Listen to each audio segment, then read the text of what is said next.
All right, everybody. Sorry about the delay. We currently waiting for Mark to join us. I know that his schedule is very busy today, and so he might be running a little bit behind. But we didn't want to keep everyone waiting for too long. In the event that anyone is watching as of right now.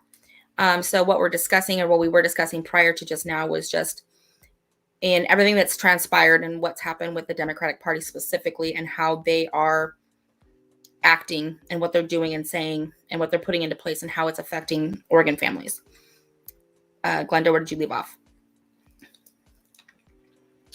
I think what I was talking about is just the need to engage in conversations. And if one party is not willing to engage in a conversation, then that creates division, and it makes people very resentful. Everyone doesn't always get their own way every single time, but we need to be in a situation where we feel like our elected leaders, whether or not they're of our party, are willing to engage with constituents and to at least listen and have a dialogue. I've tweeted often that I think the best type of government is the one that works seamlessly in the back and in the background, without having a huge it feels like there's so much government overreach right now, and it feels like that we're just, I think we are and are continuing to head to a mental health crisis with just with everything that's going on. I read an article today that said that basically Oregon is last in adult mental health. And yeah, so that's what I have to contribute. Go ahead, Michelle. I was just going to let you know that Mark is now waiting in the waiting room. Mark, we're going to go ahead and bring you in from the studio, so be prepared to pop up on our screen here. Okay. Maybe. All right. Let's see if you got me here. I'm looking at this. Can you see me now? Can you hear me? We see gray. This is really odd. That's what I'm saying. What happened to my cool camera? Hang on. Maybe I didn't switch the old cam here. There we go. I'm so sorry, you guys. There you are. I am a little bit techno challenged. And we'll get this going right there. Okay, gotta switch cameras. Sorry about that. I'm gonna get the hair just right. So, well, maybe not. Okay.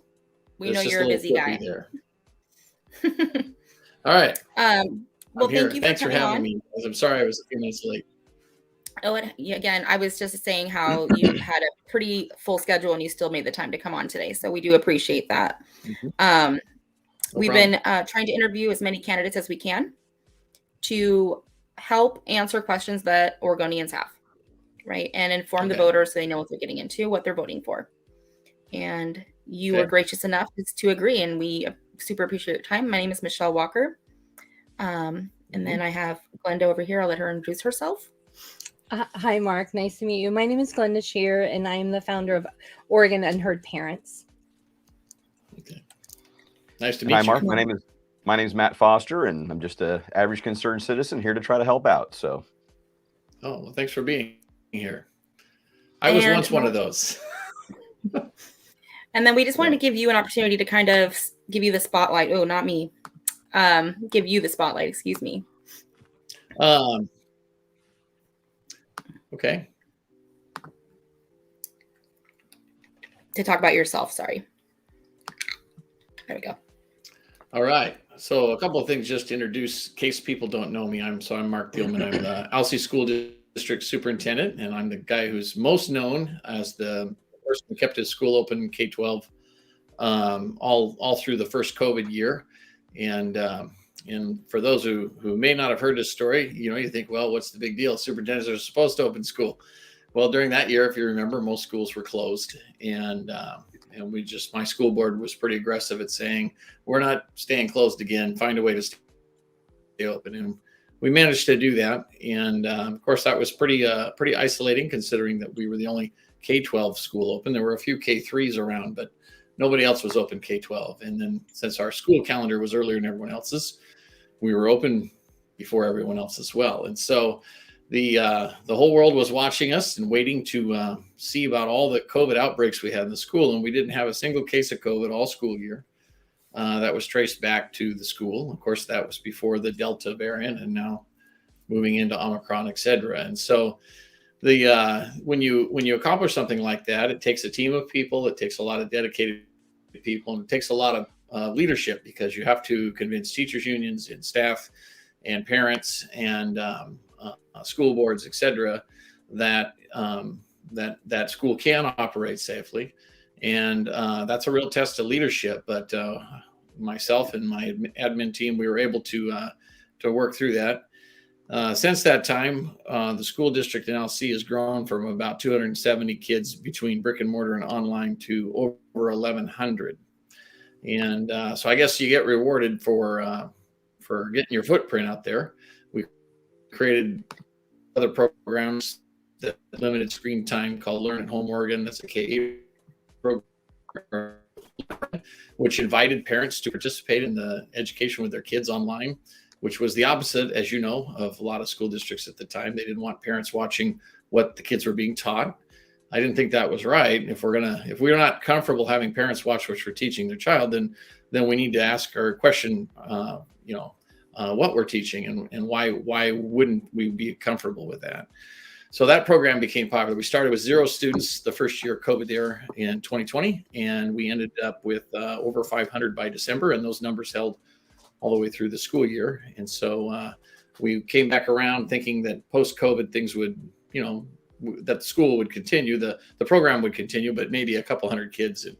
And now it's it's around 800 kids right now and growing. So there's been a lot of stuff going on in the midst of all that. And so when you have success like that, and all in the midst of the government constantly contacting or attacking you, AKA Governor Brown, it was in national news a couple of times.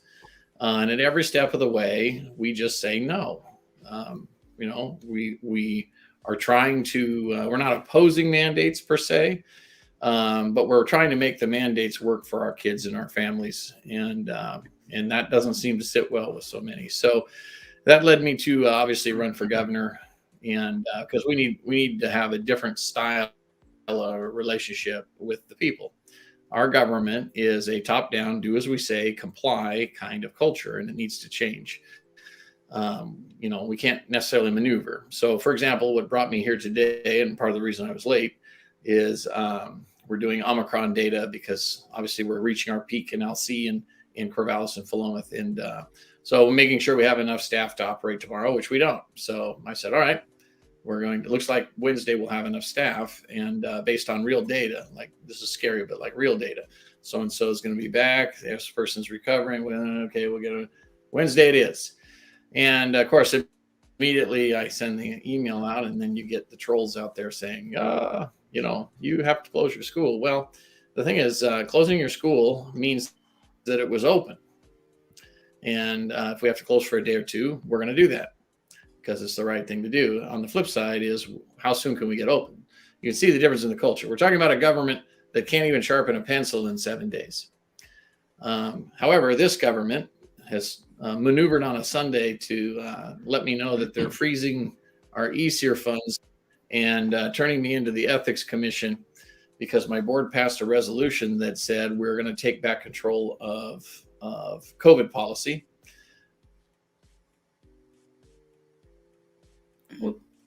Everyone to the point where, when we've got high school kids saying Samaritan Hospital says we don't have to wear masks, then why we have to wear them in school? And it's creating a tremendous amount of unhealthy conflict in the school setting. So I'm really proud of our school board for taking that action. What I want the world to understand is that I work for the school board, and we all know what happens when you don't do a school board's bidding. I think we be set free, so to speak. My job is, I happen to like my school board, and I understand what they're trying to accomplish. And I told them that I would do my best, no matter how many beatings I take. So it's called leadership in action, where really well-being in front, but you stay focused on the duty and the service that you're trying to serve. And I've been through ethics issues before. I'm sure I'll navigate this one as well. But what the government does is the second you step out, they say, we're going to take your license. We're going to investigate you. We're going to malign you in the media. And so that's what I'm about. I've also been legislatively connected for 10 years doing policy work behind the scenes for Democrats and Republicans. My favorite are Republicans because there's a huge difference in behavior. Republicans tend to be more consistent and they tend to be more honest, and their behavior tends to match their words much, much more consistently than the other side. That was my experience doing policy work. So I hope that wasn't too rambly, but I'm giving you the latest cutting edge information. Well, I mean, that's right, fly off the cuff. I mean, You guys want me to talk about it too. I don't know if you had any questions or not. So, I'm sure that we will, because that's obviously there's definitely more to talk about. Right. Yeah. Well, leadership matters, and it's like I would tell people on the campaign trail is I fight and I fight to win, and if I win, students win, families win, kids win. If I win the governorship, the entire state of Oregon is going. This change, parents need to be determinate, because we have Samaritan Health Services in Corvallis that said people can't enter the hospital without wearing a KN95 or N95 mask because cloth and paper masks don't work. Have you guys heard that announcement? Anybody? No, what? Come again? Here. I couldn't hear you. Well, we had Samaritan Health Services announce. Can you hear me? Yeah. Yes. We can. You're freezing up a little bit, but try again. Okay, great. Okay, well, we had Samaritan Health Services in Corvallis, the hospital there, announced that you can only enter the hospital with a KN95 or N95 mask. And of course, that goes out in the Gazette Times, and kids get their notices on their phones. And it has been holy heck keeping kids masked because kids go, well, the doctors say these masks don't work. Why do we have to wear them? And that's called a government-induced crisis.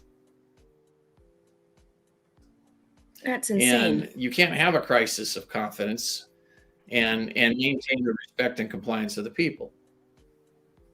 So yeah. I hope this makes sense, that we have students who are rebelling against the masks, see? And so our job is to maneuver, and that's what my board's trying to do, is they're saying, let's let it go back to parents who get to determine whether the child's masked or not. Where it belongs. Makes sense. In my opinion. Sorry. Well, thank you. That we'll probably touch back on a lot of what you just talked about in just a little bit. I know that Matt's itching to ask questions. Well, one real quick question is your professional background mostly in education, or is the superintendent position something fairly new? Just real quick.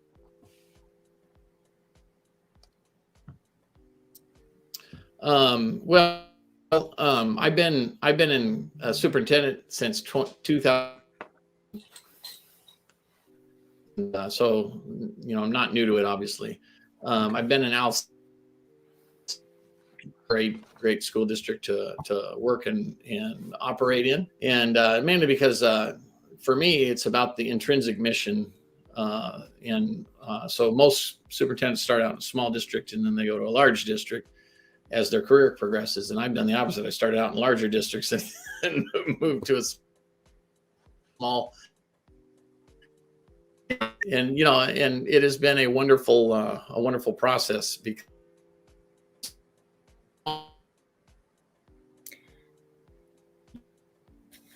differently programs we have innovative programs that we engage in. So we have Learn at Home Oregon and ALSI Online K-12 and ALSI Options for credit recovery for kids that are lost credits during COVID. And it's just really meaningful. We get to know families all over the state of Oregon. And I think that's the way it should be. Okay. Well, if you're ready for another question, how about we take a break from COVID craziness for a second and talk about some economics and the state budget. How's that sound? Awesome. Okay. So recently, Oregon ranked 35th in a CNBC poll out of 50 states, of course, for the best places to do business. So Oregon was 35th out of 50. So as governor, how will you work to make Oregon more attractive to business? And what types of businesses, manufacturers would you like to see move to Oregon? Well, first of all, I'm shocked we're that not considered a business-friendly state. And that has a lot to do with the ideology of the one-party rule for 40 years, in which the most progressive, shall we say, of that party have, in the last 8 years, have really come to dominate. And so the thing is that when you look at that, this state is tipped towards high regulation and high taxes. And it's difficult to start a business and innovate, especially if you're in a traditional industry like manufacturing in Oregon. The other thing, too, is that the regulatory burden for businesses is so high here that a lot of small businesses, they either move to a different state because they don't have the infrastructure like a large business might have to handle all the regulatory issues. I mean, just being in a school alone is massive. I can't even tell you, you literally in a school district the size of Alsea, you need a team of people to do all the mandatory regulation and reporting. And we're not a business, we're a school district. Being a small business owner myself, I can tell you the burdens can be quite high, especially when you grow to the size where you start having employees. And so we need to, reverse that trend. What we've done is we've basically put a huge burden on our small and medium businesses, who we also kept closed during COVID. And then we cater to the much larger businesses that can handle the regulatory burden we put on them. So what you've seen is a reduction in the number of small and medium-sized businesses in this state in the last 3 years, and an increase in the profitability of the larger things like Home Depot versus a mom and pop hardware, Lowe's, Winco, as versus a mom and pop IGA kind of store. And that trend will continue as long as these people are in power. What that does is it eventually, over time, ends up shrinking the middle class. And it ends up thinning the pool of innovation in Oregon. And that's really not what we're about. We've always been a state of innovation, and we need to return to a business-friendly place. So as governor, one of the first things I'll do is declare a small and medium-sized business emergency, because notice those were the ones that the governor closed. They were declared non-essential, which is insane. And but Home Depot got to stay open. So did Fred Meyer. So when you look at that and the devastation that's wrought, and just for the rental industry, for mom and pop renters have been decimated with people who don't pay or not required to pay rent. But the large real estate investment companies that own rentals, they can afford to take those hits, and they have the regulatory power to apply for the complex federal grants. And that's what we're seeing is they're really squeezing out the middle or the medium and size and small mom and pop everyday Oregonian businesses. And that's a trend that will be reversed when I'm governor. Okay, fair enough. So somewhat You part asked and a parcel question with about that, the you state mentioned. budget. Yep, state budget. Well, So the state budget, real quick. The state budget, this state does budgeting all wrong. So one of the first things they do is they purposely underestimate their estimates of revenue. And then they come out and they say, well, we don't have enough money to roll up the costs, so we have to raise taxes. And then they'll say, don't you care about schools and police and fire? And then people rally and and the legislature maneuvers, and they end up funding those things or usually by raising taxes. And then those taxes get diverted into healthcare, which gets a federal match of $3.50 to $1.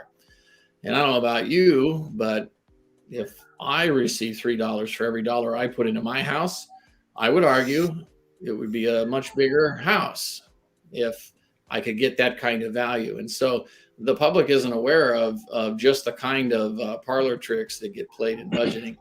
And that needs to change, because we need to be funding police and fire first and foremost. Those are the things that make our communities palatable and tenable and safe, as well as schools and other aspects, rather than focusing on the cash cow of healthcare, which, as you know, we found ourselves short of hospitals and healthcare infrastructure, even though we receive massive subsidies from the federal government to build those things. Where's the money going? Well, that's an excellent question. So, so part of the question was, so in general, we've got a 31% budget increase this biennium over the previous biennium. So in general, does the state have enough money? And if you please explain yes or no. And basically that parlays into, will you raise taxes? Well, not only does the state have enough money, is that they have more than enough money. And what they do is they underestimate again the revenue, so that it makes it look like they don't have enough money. I'm going to try to switch to my cell phone real quick, because I guess things are lagging. So I'll do this while I'm talking, but hang on. I got my helper over here. The thing that's toughest about it is that you start by telling people the truth about what you think the economy is going to generate in overall revenue. And then if you have ESER money and federal money and emergency funds and investment earnings, you have to put those out front to show the people what portion of the budget those things are. And we don't do that in this state. That's what leads to things like unemployment not updating its software, even though they got the money 6 years ago from the feds to do it. What they did is they invested that money hoping to gain a higher rate of return for the state budget. That's the reality of what they did, but that's not what they tell people. What they tell people is, well, we haven't gotten around to making that investment yet. No, you're trying to rob Peter to pay Paul, and you can do that by states investing the money, and it shows up as equity. It affects a lot of things about state stuff, like state bonding and everything else, which we're fairly maxed out with here in Oregon as well. So I don't want to bore people with the complexities of it, but you need to elect a governor that has the wherewithal to understand it, which I do. And I, for example, I was involved in PERS reform. I came up with a solution to PERS, and Governor Brown authorized a study to fund the concept. So that Milliman, which is an actuarial company that does that kind of analysis, their analysis was, yeah, this would solve the problem. And instead of passing it, I got screamed at and chased out of the building. This is not a government for the people. No. Okay. Well, I think that will do for the budget question, so we can move on to some other ones. So we'll turn it over to either Glenda or Michelle. But thank you for your answers. I appreciate that. Mm-hmm. Go ahead, Glenda. I think Glenda's still muted. She is. There we go. Okay, thanks. I want to talk a little bit about livability in Oregon. What are your ideas about effective support and accountability for our homeless neighbors, knowing that it is not humane to expect or allow families to live along 205 or in other unsafe public locations? Mm-hmm. Well, homelessness is a complex problem, and it's a problem that's also been expanded and inflated by bad policies. So policies that on the surface look to try to solve the problem, but in reality, they end up enabling it. And you see that in California, Washington, and Oregon. One of the latest programs is creating a clean, safe place for people to inject heroin. You can justify that, but is it really solving homelessness? And what they ended up having is a massive overrun of people coming in to get clean heroin needles and to inject themselves under supervision of agents of these recipients of these homeless, solving homeless solutions grants that folks like Governor Brown created. And so the thing is, it's called giving good money after bad ideas. And I'm not here to disparage the fact that we want people to be safe. We do. You have to look at it in a similar way as parents might raise a child. There are times where your child may be mad at you because you're asking the child to do things that you know in the long run will be beneficial to that child when they become an adult, when they learn to, let's say, delay gratification, or that they have to clean their room even when they don't want to because there's guests coming over. These are all executive skills, executive function skills that are important. And so you have to apply the same to homeless. So homelessness can only be solved at the individual level. Each homeless person needs to be assessed and have data taking on them. And you'll see this at a place like Bybee Lakes is just getting up and rolling, for example. It's a very innovative new approach. It's up in near in the Portland area up there. It's the prison that sat vacant for 16 years, and they're now converting it into a homeless center. But they don't just enable homeless people. There's homeless people come in. There's some criteria for entering. And then each individual person that comes in has to go through an interview process. And then expert team members assess their indices. And indices mean, do they have a mental illness that needs treated? Are they, do they need do they have a lot of anxiety? Are they just down on their luck? Do they have a drug addiction problem? Or do they have all of the above? Because if they have all of the above, they're going to need a whole different series of supports than someone who might have one or two. What's their ACE score? Did they suffer trauma? Is that contributing to the fact that they're having trauma? Do they have a criminal history? All of those things have to be assessed, and then you have to meet those indices. You have to meet all of them, not just one or two, if you want to be successful at getting that person back on their feet to where they can support themselves moving forward in society.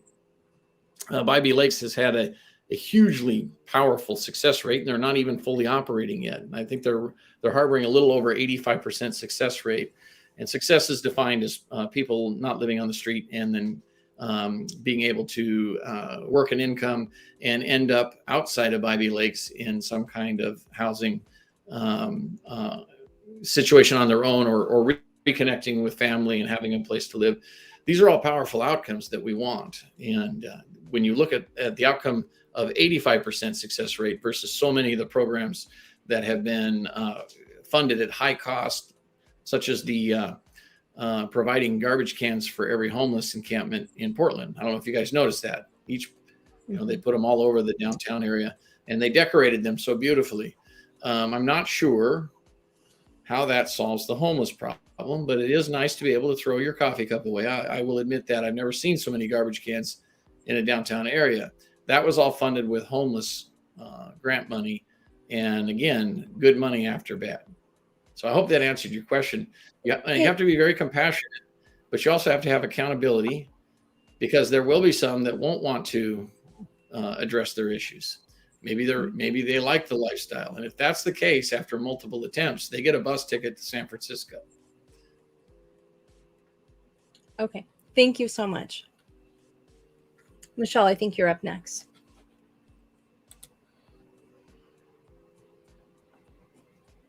Oh, this is a good one. So what's my plan for addressing lawlessness? Huh? The lawlessness, yes. The lighting of the buildings on fire, shattering windows, throwing hazardous materials at others, such as dog poo and fireworks, that we've seen around the Portland Metro, Salem Metro, Eugene Metro areas. And it just seems to be getting worse if you are someone that those groups don't agree with. The violence seems to get worse. And then there's the shootings and everything else. Mm-hmm. Great question. Restoring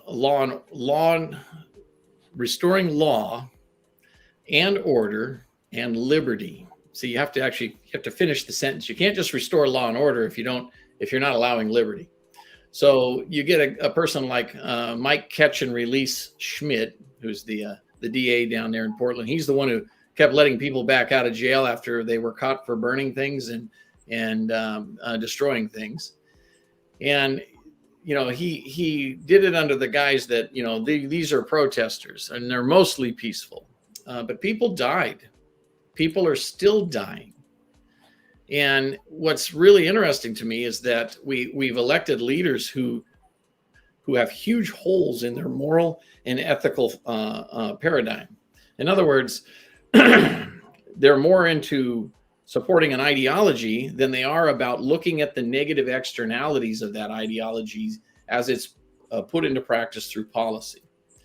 And we have taken out accountability on all kinds of fronts, and that lack of accountability is leading to chaos. Portland is a disaster. I did a nice video down at the Multnomah Courthouse. You know, it's surrounded by plywood. All the lower windows are plywood. And they responded by, rather than dealing with the behaviors that necessitated the barriers, they just painted the plywood and put up art and said, let's go, defund hate, which is code for defund the police. And it's insane to me watching people go in and out of the Multnomah County Courthouse with suits and ties, walking through a plywood tunnel, and they act like it's normal. It's not normal. This is not Baghdad. Okay. This is not Kandahar. This is not Beirut. This is the United States of America. And we should not be having that or allowing that kind of crazy and that kind of chaos in our cities, regardless of what your political beliefs are. So without accountability, we can't have law and order. And without accountability, we can't have what we would call constructive liberty. Constructive liberty means that we all agree on certain sets of norms. We agree that a protest is a protest until we light a building on fire, then it's a riot. If we all agree on that, we will get along swimmingly. We'll be able to protest and have redress of grievances without people dying and without property being destroyed. We used to have fairly common agreement on that for the most part, with a few exceptions. And now we have a whole government. These are agents of the government. They've gone in, they've taken over the DA position, and then they said, my ideology matters more than your common sense. And so that has to go. So one of my favorite things to do is when I'm governor, I will be in control of the Oregon State Police. And if Mike Schmidt's still in his role, I can't wait. As soon as he hits the interstate, we're gonna have him arrested, because he needs to account for the lack of accountability that he's helped perpetuate. And I don't think it's right. We need to have one set of standards that we apply to all people, including perpetrators. And that's the only way to have an egalitarian society. So that's my answer. Thank you. And there was a question from somebody watching, which I put on the screen for you, in terms of the tax and the small businesses. Okay, let's see here. Let's see. Ready to? Well, it says we have about 35 watching on my chat. Oh, wrong one. So, how will you lower the taxes on small businesses, especially regarding the recent 17% retroactive increase that has drafted by the legislators and signed by the governor? Can this be nullified? That is a great question. So nullification is one thing. There's a tool that the governor has, and that would be, and I mentioned it, about declaring a small and medium-sized business emergency. And so under an emergency, you get about 180 days where you can kind of maneuver regarding tax collection and assessment. And one of the things that I want to do is be able to create some tax relief and some regulatory relief in particular.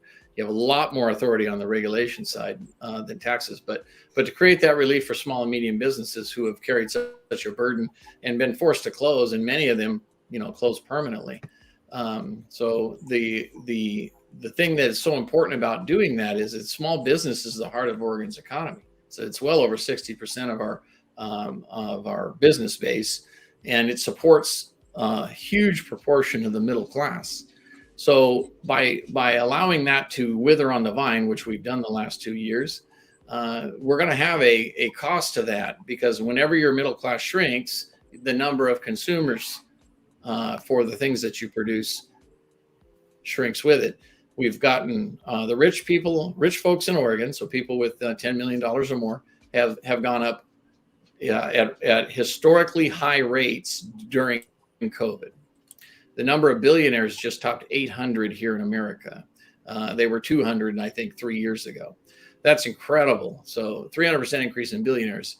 And with the exception of a few years ago, from 2016 up until pre-COVID, wages for middle-class people were fairly stagnant for almost 3 decades. And that's a huge problem. And you can only, you can only squeeze the middle class so long. And you're going to then have economic impacts and cultural impacts. And we're seeing those, and they're amplified by this crisis. So tax relief and regulatory relief for small and medium businesses is critical, and it'll happen immediately. I'll make the order on day one. All right. So I have a question regarding education, and I know that's your level of expertise. And personally, I was very dismayed with the new news from Shemaya Fagan. And I am, as the chief petitioner of the recent school choice measure that Shemaya Fagan rejected, can you please explain the reason you think that it was blocked, the technical reason, and how it could have been, the measure itself would have been beneficial for families, and what are the next steps in terms of that ballot initiative? Well, I would direct everyone to the public comments that were allowed to be submitted on this before she did her due consideration, and you will see, 35-page legalese documents put together by the Oregon Education Association, which is the teachers union, along with another document that was done by the same people, but with Jim Green of the Oregon School Board Association, some other person I don't know the name of. When I read those papers, I thought, okay, well, they're going to throw this out. I could just see it. And what they did is they wrote all these, it's all crisis. It's like Pollyanna, the sky's falling. Rather than call the chief petitioner and the other folks on the team that helped write this. This is a very well-written school choice initiative, and it's designed to run the money through local school districts, and then when parents opt in, the districts defer that to the nonprofit of their choice. And what Shemaya Fagan wanted to, she cited Article 1 saying, well, this thing, it tries to amend more than one part of the Constitution. Not true. And her justification was, well, there's a prohibition in Article 1 of the Constitution. And by the way, education affects Article 8. So you're trying to amend Article 8 and Article 1 because Article 1 says no money for religion. That was back in 1856 when they were doing the constitutional process. And so the thing is, the money goes, the parent opts in, the money goes to a nonprofit. Once it goes to the nonprofit, there's a whole series of Supreme Court cases, both in Oregon and outside of Oregon, and the U.S. Supreme Court, that say once dollars go to that end result, in other words, once the money follows the kid to that account, it's no longer government money. And then it's up to the parent to decide where they want to put that money. Do I want to homeschool my kid? Do I want to hire a tutor? Do I want to put them in a parochial school? Do I want to gather a bunch of moms and dads together and we'll create our own school and hire our own teacher? Think of the innovation that could be created when you allow money to follow the kid. But what they didn't understand is that 20% of all that money that goes to those kids stays with that local school district. So local school districts would end up being solvent even if they were at risk of losing an increased number of students like they have during COVID. Ironically, ALC school districts grown 500% during COVID. Other districts, almost all of them, have lost students during COVID to homeschooling. So how do you explain the difference? Well, we're open in ALC. We innovate. What do parents need? Should we create this program, and how will it help us here in ALC stay connected to our parents and maintain confidence? And then we ended up collecting all kinds of new parents. Imagine if we had a school system that was responsive like that. And this is why the school choice initiative is so important. By the way, it will be appealed to the courts. And then we always have the nuclear option. And the nuclear option is very simple. We take the feedback that we'll get from the court process and from Shemaya Fagan, which in my opinion was wholly lacking in her rejection letter. I don't think I've ever seen anything so, elementary and poorly done, personally. No citations, no legal citation, nothing. It was just, you don't fit my ideology, we're throwing this out. And that's fine. So we'll appeal it. But we always have the option to reword it. We'll go out and get 2,500 signatures again. And we're going to have a school choice initiative up for on the ballot in 2024 if I have my way. We have a funder who is funding this thing. It's not me. It's an outside funder. He's a grandfather. And he is terribly worried about what the world's going to be like for his grandkids. And so I'm going to give him all the kudos in the world. And so this thing will be back around. I hope that gave you some background on how this works, but it's not funding religion. It's funding students. Mm-hmm. And then the parents direct those funds based on where they think their student will be best served or best fit. Or the parent elects to keep their kid in the public school system, which hopefully will be a competitive, more responsive system because of the competition that gets created by these funds. And my district's a living example of how a business model being applied in a public setting in which our job is to serve our customers in the sense that the parents of the customer and the quality of learning that the student relays, both through the work they can demonstrate, but also through the happy stories they say to mom and dad when they go home. Oh, school's great. Well, I like LC. I feel accepted. I mean, we get that stuff all the time, and it's really wonderful. It's good for business. So there's my answer. Well, speaking of the culture in your schools, I've heard people rant and rave about the no bullying culture that you have there, and the accepting, that everyone's very accepting in that district. Can you please explain the culture that they're referring to, and why do you suppose other districts or other areas haven't been able to accomplish it yet, and how you could implement that in a bigger setting as governor? Yeah. Hey, that is a fantastic question. Seriously, kudos.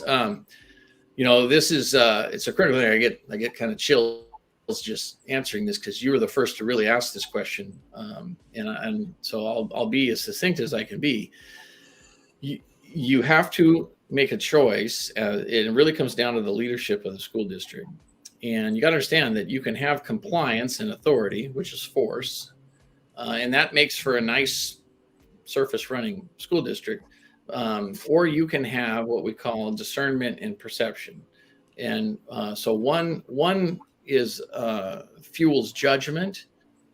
That's what compliance is. You comply, and if you don't, there's something wrong with you. Your parents have got something wrong. You got a mental health disability, or there's something wrong with you. You don't fit in the box. And that's so common in large school district cultures. And in LC, we deliberately train all of our teachers every year. And so when new ones come on, the ones that have been there for years, they teach the new people, this is how things operate here in LC. And so you do it by doing a couple of things. First of all, you support your teachers. You have to say to your teachers, we will bend over backwards to make sure you have every resource you need to accomplish the goals you need to accomplish within your area of expertise. Most districts don't do that. Then we say you have to provide professional learning opportunities and training. So if there's a place you need to go in order to do that, great. We will send you. And most districts go, well, you can't afford that. Well, no, we can't afford not to do that. And then you actually have to train the kids, because the kids are watching the adults. The adults are then working directly with the kids. And because the adults are approaching it as to, hey, my duty is to reach every kid where they're at. So every kid that comes through the door, we're not here to judge them. Well, imagine this, oh, there's a weird one. That's bad for business. We don't do that. We get to know each and every kid, regardless of race, creed, culture, socioeconomic background, you name it. And then we don't judge that child or their parents. I cannot tell you how many times I've gone out to a camping ground to meet with parents because they were homeless for 6 months out of the year, and sat down just like I was in somebody's living room and talked about their child and how best to support them. And so the thing is, that's the length you have to go to. And what happens is when the parents don't feel judged, they plug in and they start monitoring their students' education. They become engaged, and then they have friends they tell, and then those friends come and get on the waiting list to get in. It's a wonderful, wonderful intrinsically rewarding, deliberate outcome in which the adults, and I need to reiterate this, we have conservative people and we have flaming progressives all on the same staff, and they all show up in unison constantly, pushing that shared values. We don't judge. We're here to support. We're here to set standards. We're here to get kids from where they're at to where, we think they can be based on their potential and their willingness to work and drive. And if they don't have a willingness to work, that's where we start. Okay, how do we make work less work? I hope that helps. It does. All right, thank you. It's very different from some of the larger systems out there. I can't stress that enough. Mm-hmm. No, it really is. Glenda? Thank you. I'm going to change my question just a bit and focus on restoration of confidence in Oregon schools. I have been an Oregon public school teacher for 20 plus years. I was home with my son, and the whole pandemic response just really was illuminating for parents, and just there's not a whole lot of confidence in schools right now. And so I want to know how you if elected as governor, how you plan to restore confidence. And quite frankly, children with disabilities were left behind and didn't get their FAPE. This is my personal question because my son is currently not getting the services he's entitled to under his IFSP. And I am one of many. And so I want to know how you're going to restore confidence for parents.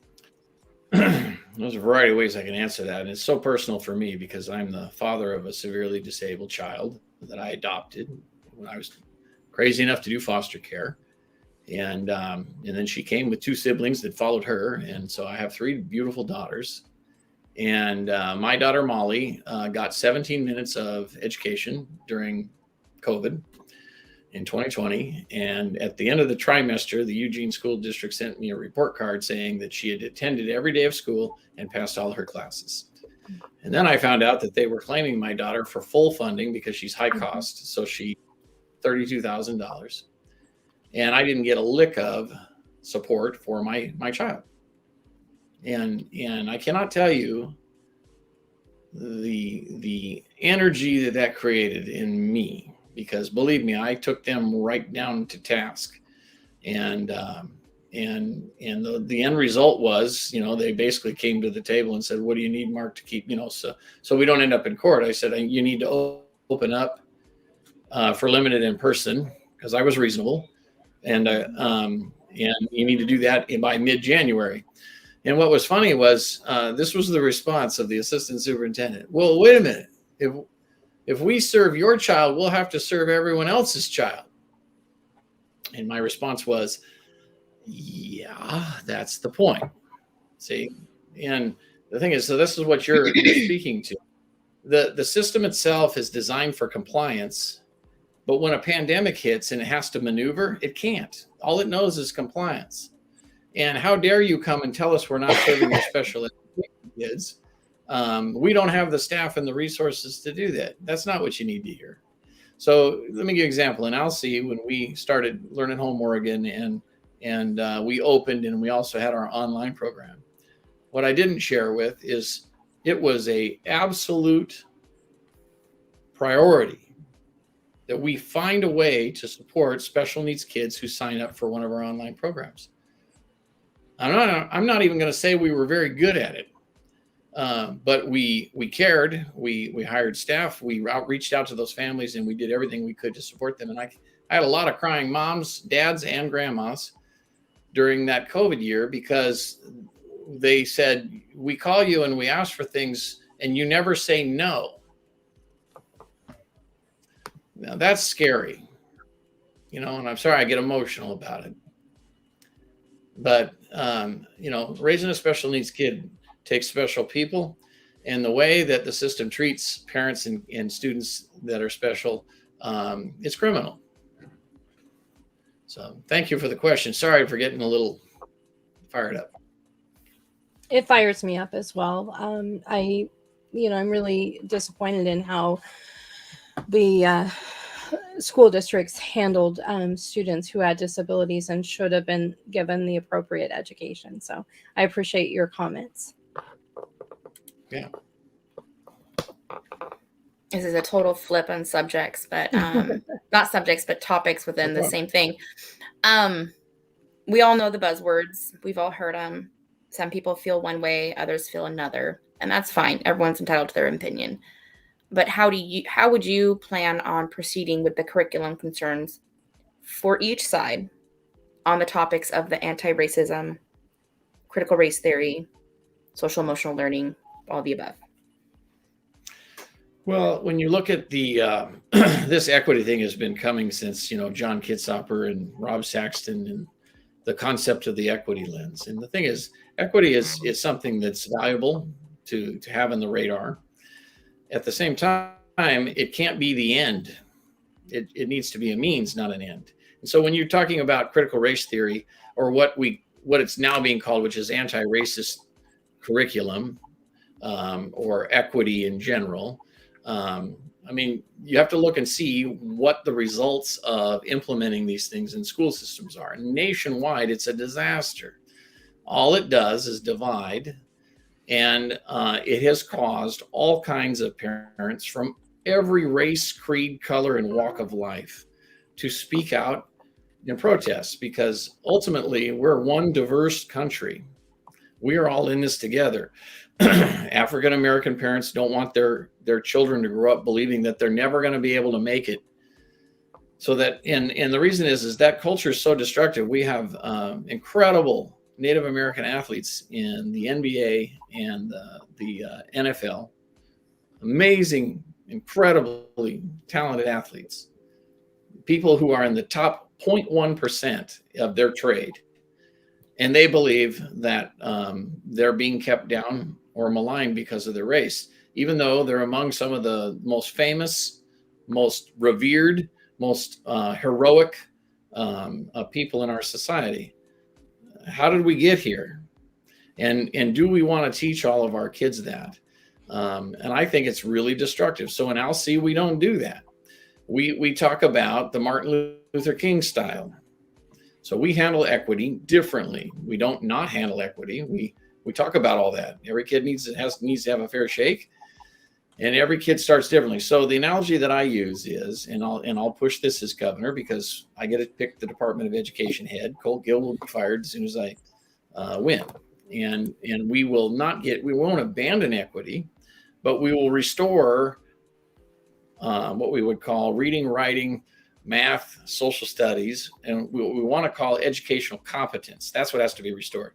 You have to teach kids to read, write. You have to expose them to the Constitution. You have to tell them a little bit about how the government and society works.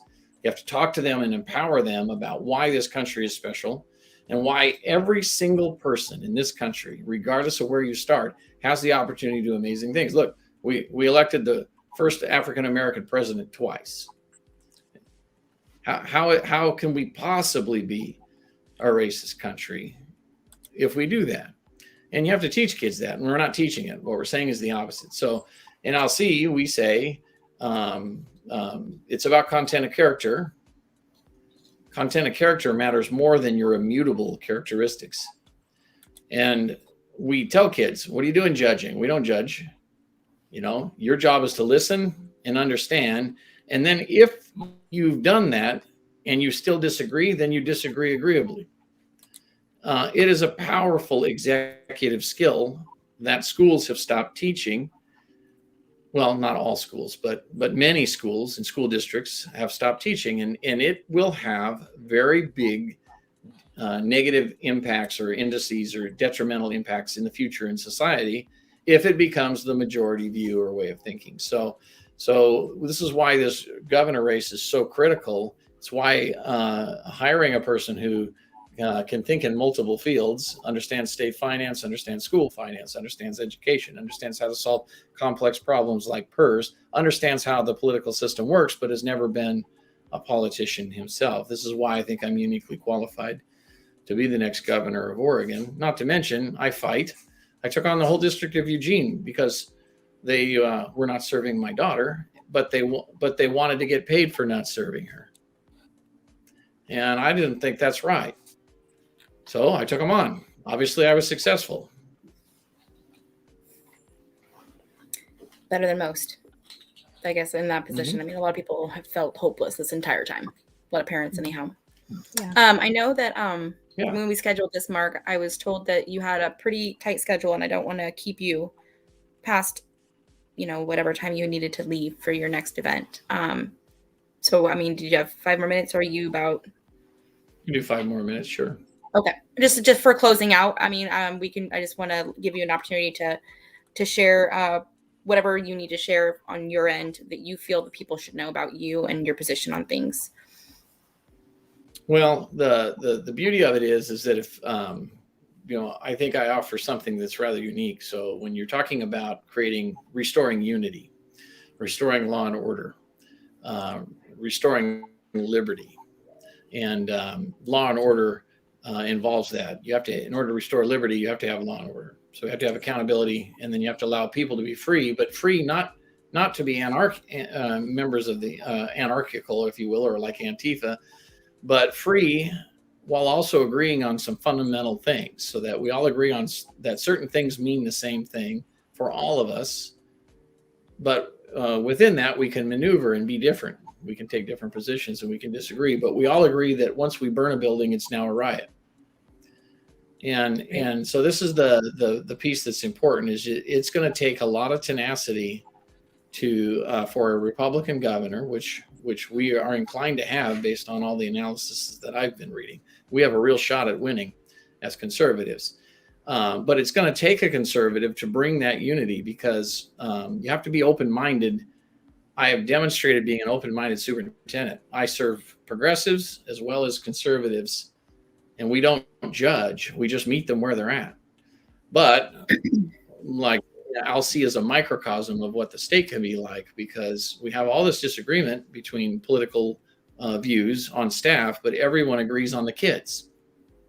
So everyone shows up and does an amazing job. And that diversity of thought is great for the students, because they're allowed to engage in debate.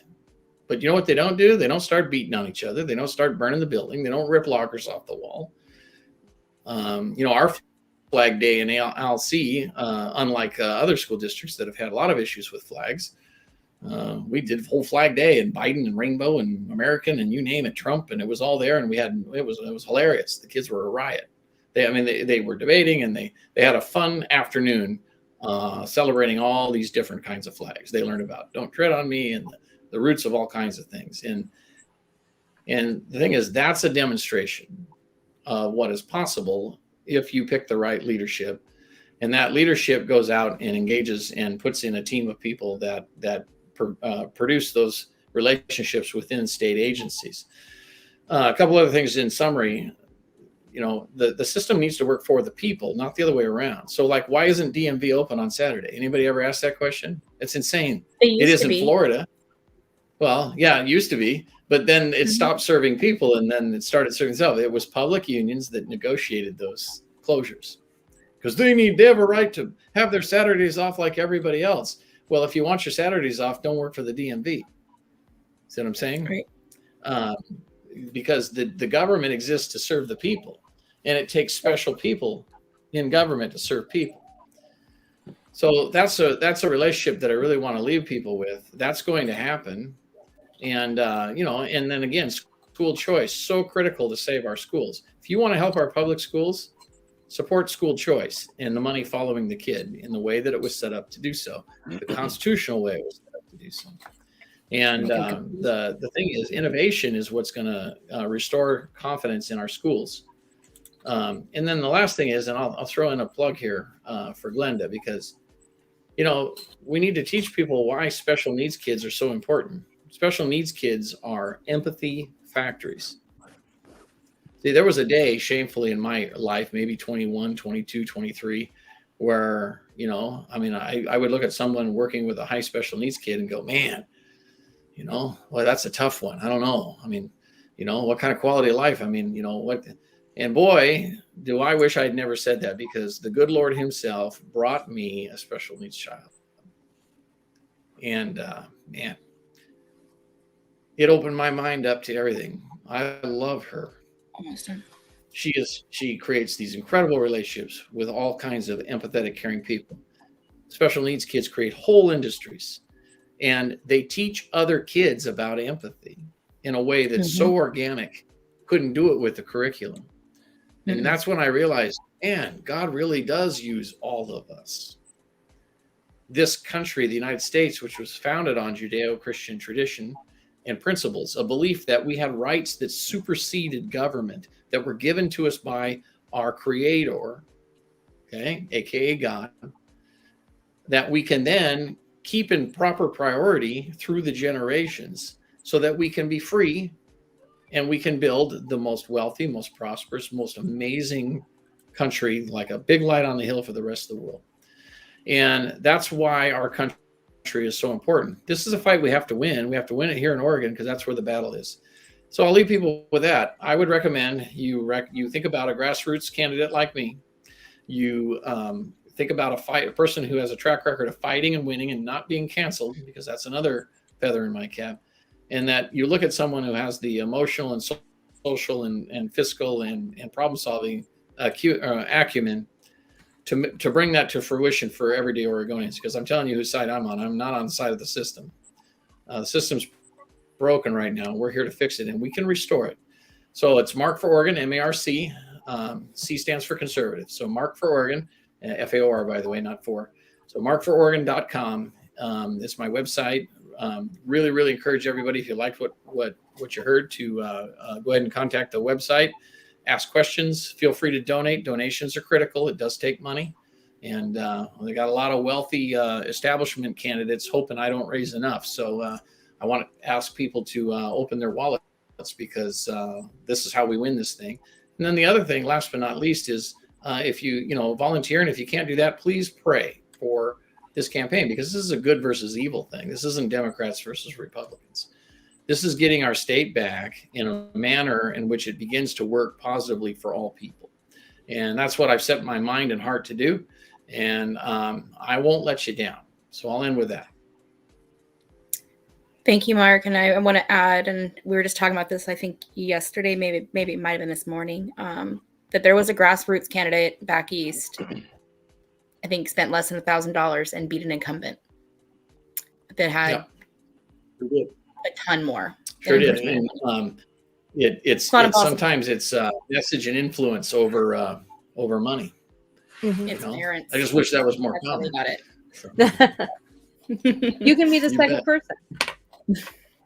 Yep. That'd be cool.